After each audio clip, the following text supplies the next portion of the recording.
Oke, Terima kasih. Saya mulai, Pak ya. G siap. Perlu di timer nggak, Pak? Ya perlu ini 10.30 berarti nanti 10 Oke, berapa? oke. Berapa? 40, 15 menit apa 20? 15 saja. 15 saja. Oke, kalau 15 saja. Baik. Assalamualaikum warahmatullahi wabarakatuh.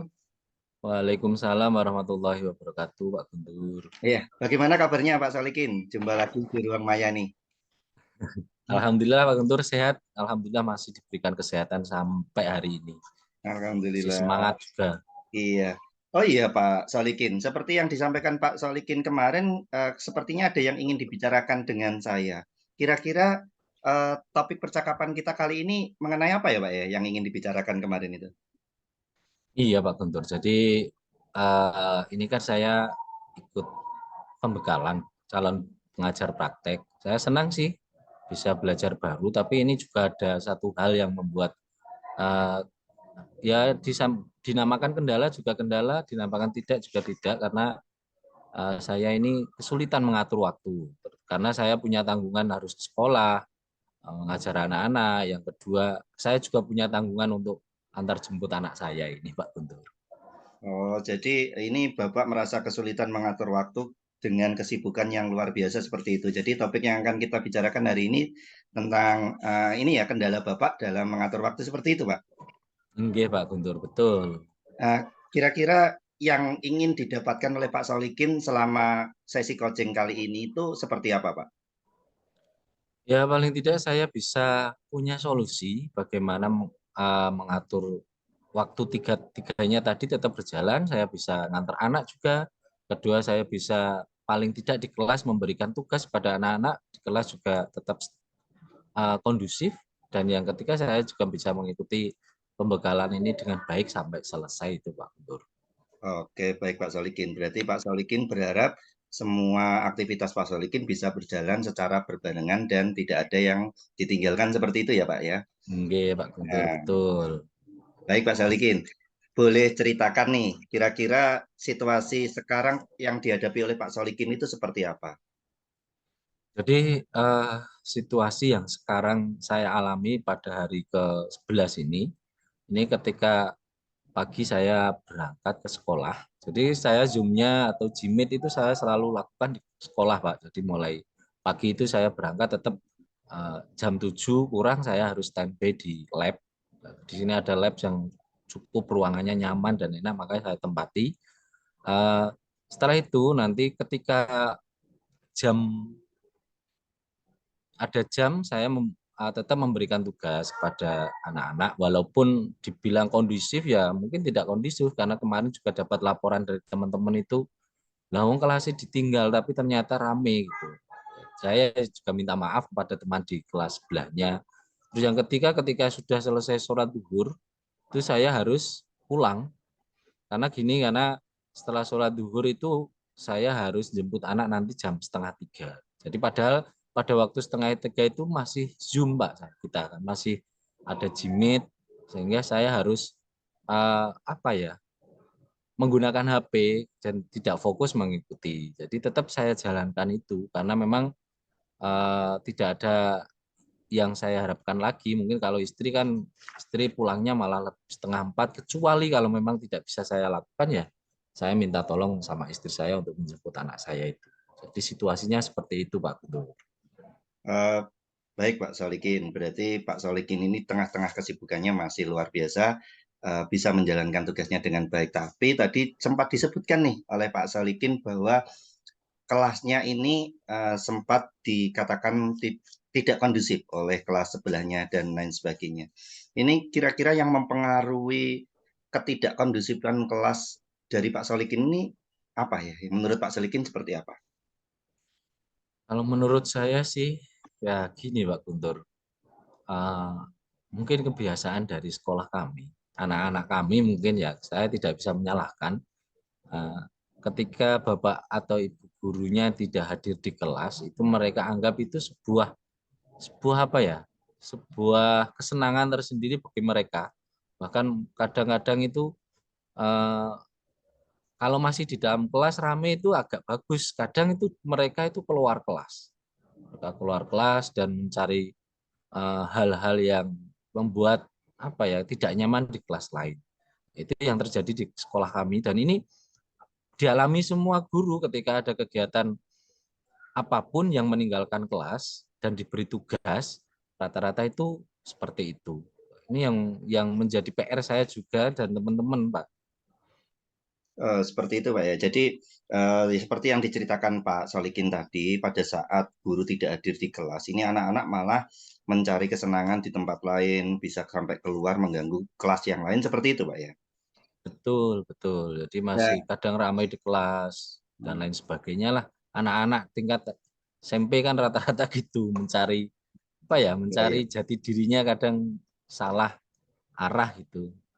Siap, siap Pak. Ya, kira-kira Pak, dari harapan Pak Solikin sendiri ini yang seperti apa yang diinginkan terhadap murid Bapak gitu? Kalau misalnya pada saat ditinggal atau apa, itu keinginan Pak Solikin seperti apa muridnya? Kalau keinginan saya sendiri, pastinya Pak ya, ketika ketika kita ada dalam keadaan seperti ini, contoh saya sendiri dalam keadaan harus mengikuti pembekalan, ya waktunya mulai dari pagi sampai siang, ketika ada jam-jam itu anak ya, ketika saya kasih tugas, mereka tetap patuh pada tugas itu.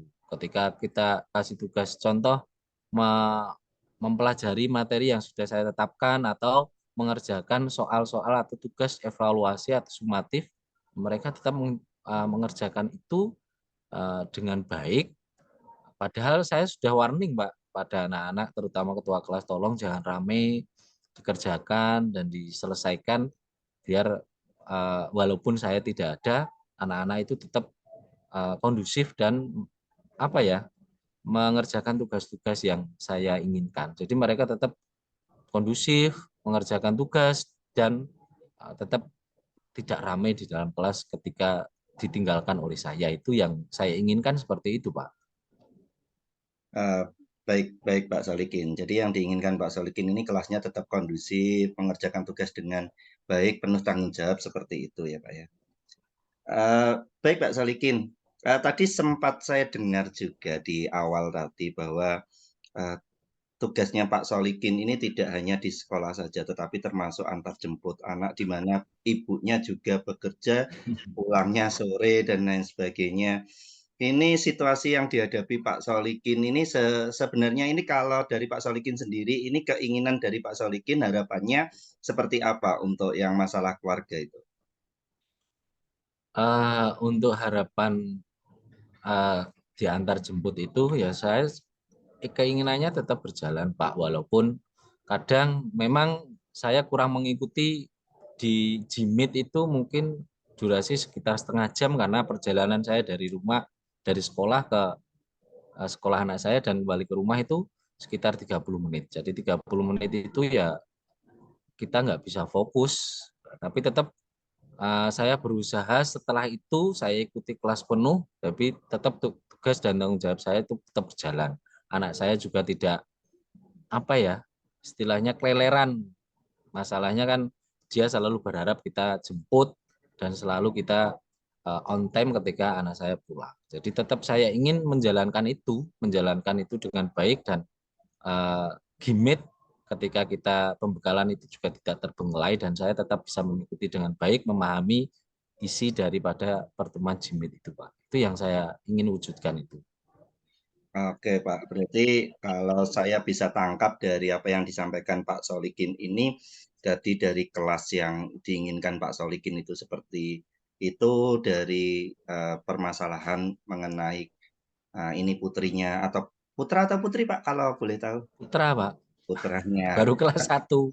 Oh, kelas satu. Putranya yang bersekolah yang harus diantar jemput di tengah kesibukan Pak Solikin yang luar biasa. Eh, untuk situasi seperti yang sudah yang diinginkan oleh Pak Solikin tadi saya juga mendengar satu lagi situasi yang membuat Pak Solikin ini bingung yaitu terkait dengan tugas-tugas eh, di pembekalan CPP yang saat ini Pak Solikin hadapi. Itu seperti apa ya Pak? Bisa diceritakan lebih detail gitu.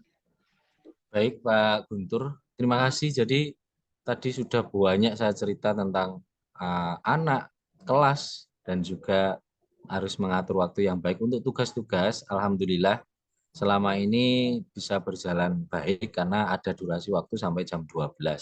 Nah, jadi itu sudah antara jam 4 kita selesai jimit sampai itu kan ada waktu yang panjang. Jadi saya tetap menjalankan itu, mengerjakan dengan baik sesuai dengan apa yang saya pahami Hmm. dan sampai sebelum deadline. Tapi pernah Pak, jadi cerita ini saya pernah satu kali itu uh, deadline-nya habis, jadi jam 23.59, saya jam 12 lebih 1 menit, ternyata untuk menjawab yang warna biru answer question itu sudah hilang. Akhirnya saya mau nggak mau telepon Pak Andri tolong dibuka kembali karena saya telat dengan kendala teknis. Akhirnya Alhamdulillah ada solusinya, Pak Andri buka dan kami bisa mengerjakan. Alhamdulillah selama ini sampai hari ke-11 ini tugas-tugas bisa berjalan dengan baik, cuma satu kali itu saja yang mungkin karena kendala teknis itu saja Pak Guntur. Oke Pak Salikin, jadi pernah sampai melewati due walaupun 1 menit Oke, sudah ditutup satu seperti itu menit. ya. Ini ya. Jadi seperti ini Pak Salikin, untuk agar ini kan Pak Salikin harapannya seperti apa? Apakah akan seperti itu terus atau bagaimana ini terkait dengan tugas itu? Uh, Sebenarnya agak berat sebenarnya awal-awalnya. Awal-awal mengatur waktu itu agak berat, tapi sampai di hari ke-11 ini saya sudah mulai merasa nyaman, saya bisa mengatur waktu dengan baik. Saya tetap melihat due date, jangan sampai kejadian itu kembali terulang, karena kalau sudah seperti itu kan saya nggak enak ngerepotkan Pak Andri dan lain sebagainya, dianggap kita tidak bisa mengatur waktu dengan baik. Jadi tetap saya akan seperti ini menjalankan dengan baik dan selalu memperhatikan waktu dan juga terutama fisik saya untuk bisa menjalankan ini dengan baik sampai di pembekalan ini selesai, Pak. Oke, jadi harapan ataupun keinginan dari Pak Solikin adalah tidak terulang lagi terlambat dalam mengumpulkan tugas seperti itu, Pak ya. Iya, iya, Pak. Baik Pak Solikin, ini dari percakapan kita yang dari awal tadi, saya menangkap ada beberapa hal yang dihadapi ini tentang kesibukan Pak Solikin yang luar biasa dari keinginan Pak Solikin yang kelasnya ingin kondusif dan mengerjakan tugas dengan penuh tanggung jawab, tetapi dalam kenyataannya adalah siswanya itu rame atau tidak kondusif. Terus di harapan Pak Solikin yang kedua adalah terkait dengan kesibukan yang luar biasa ini masih bisa meluangkan waktu untuk keluarganya, menjemput putranya, dan yang ketiga tadi adalah terkait dengan kesibukan juga masih itu ya, terkait itu Pak Solikin masih harus menyelesaikan tugas-tugas di pembekalan CPP ini dengan baik tanpa ini ya istilahnya terlambat dalam mengumpulkan. Baik Pak Solikin, kira-kira Pak Solikin punya gambaran atau terpikirkan hal apa ini untuk menghadapi ketiga hal yang Pak Solikin tadi sebutkan tadi, curhatkan tadi atau istilahnya keluhkan tadi itu bagaimana? Atau seperti apa ini cara menghadapinya menurut Pak Solikin? Baik, Pak Guntur. Saya sudah merasa ayem, Pak Guntur. Jadi tenang, ini bisa curhat sama Pak Guntur karena ini masalah yang sebenarnya tak pendem ini. Tak pendem, tak cari solusi sendiri, kadang malah apa ya rasanya ah, nggak ada solusi gitu. Tapi setelah saya curhat ke Pak Guntur ini merasa nyaman. Jadi saya ingin tetap semua berjalan dengan baik tadi. Setelah saya berjalannya waktu ini saya bisa mengatur waktu itu dengan baik dan saya akan lakukan nanti sampai 5 hari ke depan, terutama untuk mengantar anak saya. Jadi saya berangkatnya kalau biasanya kan sampai sekolah agak agak pas. Jadi nanti mungkin yang saya lakukan adalah berangkatnya lebih awal. Biasanya kan setengah 7 atau jam 6.15 saya berangkat dari rumah, saya akan majukan jam 6.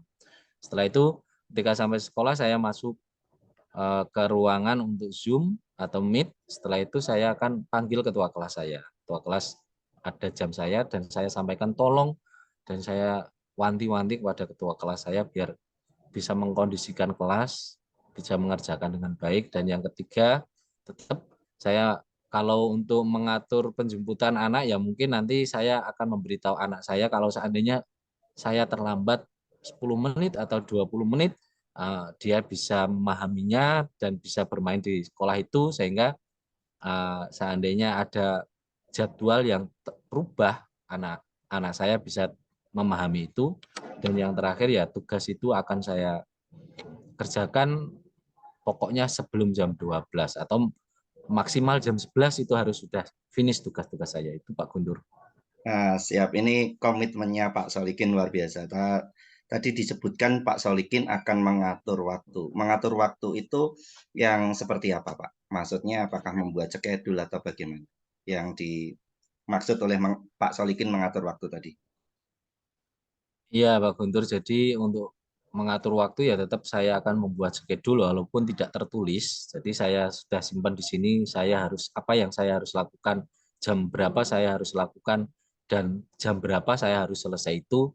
Saya harus membuat schedule dalam pikiran saya sendiri agar paling tidak apa yang saya alami sebelumnya ini tidak terjadi lagi, tidak terulang lagi, dan saya bisa mengakhiri pembekalan ini dengan baik. Seperti itu, Pak ya. Iya, Kira-kira Pak Guntur. ya, kira-kira siapa, Pak, yang bisa dimintai tolong oleh Pak Solikin ini agar schedule yang katanya Pak Solikin tadi sudah dipikirkan itu bisa berjalan dengan baik. Yang bisa dimintai tolong siapa, Pak? Ya, yang paling utama ya anak apa ibunya anak-anak ini. Jadi saya selalu ngomong ini loh, kegiatan saya, kegiatan saya, kegiatan saya. Jadi ketika saya teledor sedikit itu nanti ayah ibunya anak-anak itu langsung waktunya ini loh. Kalau enggak seandainya saya di sekolah pas enggak ada di rumah ya di WA, ayo waktunya ini loh. Jadi ini yang partner yang bisa membantu saya. Baik, jadi Pak Solikin akan membuat schedule dan akan meminta tolong kepada istrinya untuk mensepakati schedule tersebut, juga akan meminta istrinya untuk ini ya, mengingatkan dan sebagainya. Tadi saya juga sempat satu solusi yang Pak Solikin sebutkan tadi, katanya menugaskan ketua kelasnya untuk mengkondisikan kelasnya. Bagaimana cara Pak Solikin ini memastikan ketua kelas ini melaksanakan tanggung jawabnya dengan baik? Apa yang akan dilakukan Pak Solikin? Jadi yang saya lakukan tetap saya wanti-wanti awalnya, ayo ketua kelasnya dikondisikan dan lain sebagainya sampai tugas-tugasnya selesai dilaksanakan. Nah, terus saya juga minta bantuan teman ketika mengajar di sebelahnya biasanya. Jadi seandainya pas di sebelahnya siapa, saya juga lihat jadwal, oh ini kelas sebelahnya adalah Pak ini. Jadi saya juga minta tolong kepada teman guru saya itu untuk paling tidak ketika mendengar rame beliau bisa masuk ke kelas saya dan mengkondisikan kelas saya kembali. Itu yang saya lakukan. Siap, siap. Ya, tetap kita memberdayakan rekan kita dan sebagainya. Oke, tetap Baik, kolaborasi dengan teman. oke. Terima kasih Pak Solikin. Tadi Pak Solikin menyebutkan akan mengatur jadwal atau membuat schedule, terus meminta tolong istrinya, terus memastikan ketua kelasnya bertanggung jawab dan sebagainya, terus juga meminta rekannya untuk ikut mengawasi kelasnya. Kira-kira kapan Pak Solikin akan melaksanakan hal tersebut?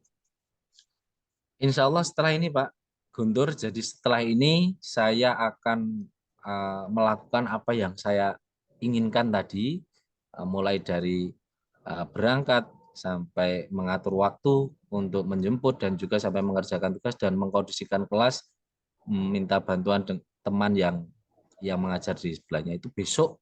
Setelah ini nanti kan ini ada jam lagi, nanti akan saya lakukan dan saya akan melakukan komitmen itu agar saya bisa melakukan pembekalan ini ya biar tenang, paling enggak nyaman, enggak ada rasa bersalah baik di tempat kerja saya ataupun di rumah dan lain sebagainya. Itu Pak Guntur. Terima kasih Pak Salikin. Jadi Pak Salikin, kita sudah di penghujung waktu nih. Kira-kira apa nih yang bisa disimpulkan dari percakapan kita dari awal sampai akhir ini, dari tujuan Pak Solikin yang pertama tadi eh, ingin istilahnya segala sesuatu pekerjaan Pak Solikin ini tidak ada yang tertinggal. Apa yang bisa disimpulkan, Pak? Baik Pak Guntur. Jadi istilahnya memang perlu Pak Guntur kita punya teman untuk sharing seperti ini. Ketika sharing itu paling tidak saya punya ide itu benar apa enggak, saya punya tujuan ini benar apa enggak, itu ada yang mensupport. Jadi seperti ini saya sudah berusaha untuk menyampaikan keluh kesah saya kepada Pak Guntur dan Pak Guntur itu paling tidak apa ya, mengiyakan atau tidak mengiyakan apa yang saya lakukan. Jadi setelah kegiatan ini kesimpulannya saya lebih senang, makin bersemangat lagi walaupun masih 5 hari saya akan berusaha komitmen untuk melakukan itu semua dan saya yakin untuk kegiatan pembekalan ini bisa saya selesaikan dengan baik. Oke. Tetap semangat Pak Solikin. Saya yakin Pak Solikin pasti bisa dengan apa yang direncanakan Pak Solikin dan komitmen dari Pak Solikin untuk melaksanakan sesegera mungkin itu. eh, saya yakin mungkin Pak Solikin akan bisa menghadapi permasalahan-permasalahan. Eh, saya tunggu Pak Solikin kira-kira beberapa hari lagi. Saya ingin tanya nih tentang hasil dari pelaksanaan dari apa yang sudah di ide-ide yang direncanakan Pak Solikin untuk menghadapi masalah-masalah yang sudah dihadapi ini. Saya tunggu kabar baiknya seperti apa. Seperti itu Pak Solikin. Oke Pak Guntur, siap. Baik Pak Solikin, untuk hari ini kita cukupkan ya Pak Solikin.